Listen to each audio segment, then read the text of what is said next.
Jesús, Conrad, Ramón y Eduardo terminaron el proceso de aclimatación, y ahora les toca enfrentar al colosal Cotopaxi. Sin embargo, varios acontecimientos ocurrirían previamente.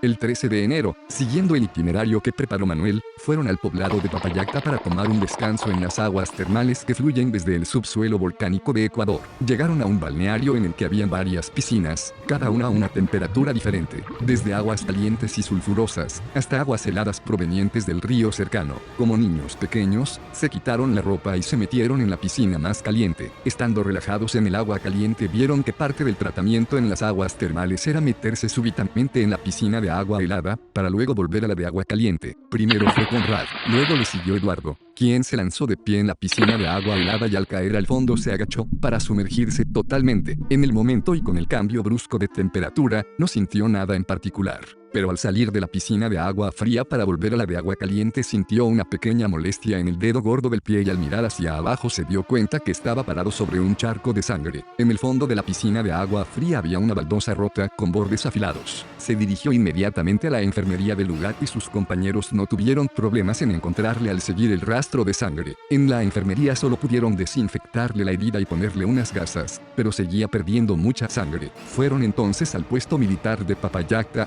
donde había un centro de la Cruz Roja y allí le suturaron la herida con 4 puntos. Eduardo estaba preocupado por no poder subir a la cumbre más alta que se habían propuesto para este viaje. Volvió cojeando al campo base para salir al día siguiente rumbo al Cotopaxi.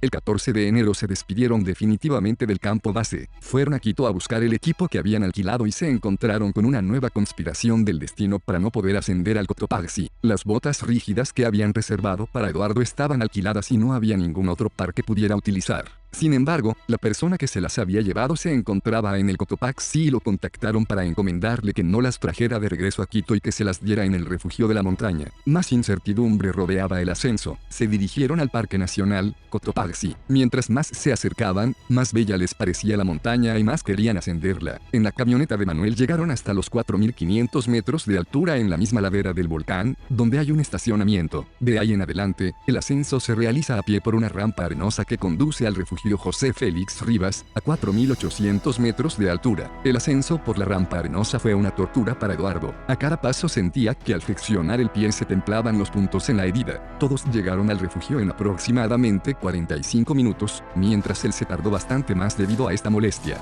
Diego, el hijo de Manuel, le prestó un bastón y le acompañó en este trayecto. Cuando llegó al refugio estuvo un buen tiempo caminando a su alrededor para tratar de mitigar el dolor del pie, evitar echarse a descansar y no quitarse las botas para no asustarse con la apariencia de cómo había quedado el pie. Al anochecer, apareció la persona que tenía las botas de Eduardo. Comieron, arreglaron el equipo y se acostaron a dormitar hasta las 12 de la noche, cuando se levantaron para empezar el ascenso. A la 1 de la mañana salieron del refugio. Ramón le recomendó a los muchachos empezar a caminar solamente con el suéter de fibra polar, ya que la caminata les mantendría calientes. Al principio esto fue así, la temperatura estaba a unos 8 grados Celsius bajo cero y no había viento. Los primeros 100 metros de ascenso se hacen sobre roca, hasta llegar al glaciar.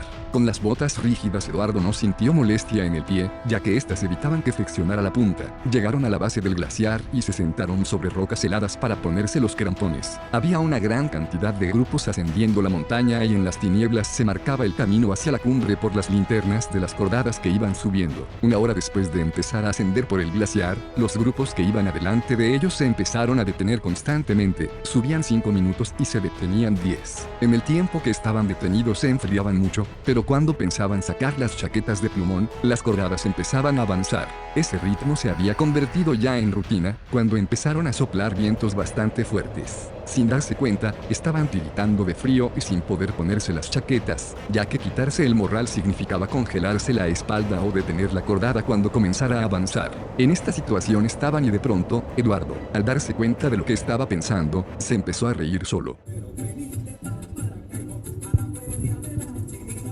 Hacia el amanecer se detuvieron al lado del Illanasasa, única cara de piedra que se ve bajo la cumbre, en una hondonada protegida del viento. Aprovecharon para ponerse las chaquetas de plumas y comer algo. Estaban realmente cerca de la cumbre, pero ahora venía lo más difícil. Un paso muy expuesto a una pendiente bastante pronunciada, de resbalar, se deslizarían fácilmente varios cientos de metros hacia abajo, además de nieve pulverizada volando contra los ojos y metiéndose en cada ranura posible de la ropa. Luego, un paso por una escalera de metal sobre una grieta profunda. La la debilidad por la falta de oxígeno ya era evidente. 3 pasos y detenerse para hacer varias respiraciones. Poco a poco la pendiente se fue suavizando, ya no era solamente alcanzar la cumbre, sino llegar para aprovechar el calor del sol de la mañana. Alcanzar los 5.897 metros de altura del Cotopaxi fue una confusión total de sentimientos. Euforia, el asombro de ver el cráter activo y nevado, ardor en los ojos por las emanaciones sulfurosas del volcán, alivio al frío, ya que en la cumbre no soplaba el viento tan fuerte y el sol les calentaba, cansancio y no saber dónde sentarse porque todo es hielo. De verdad no sabían qué hacer hasta que recordaron las cámaras fotográficas.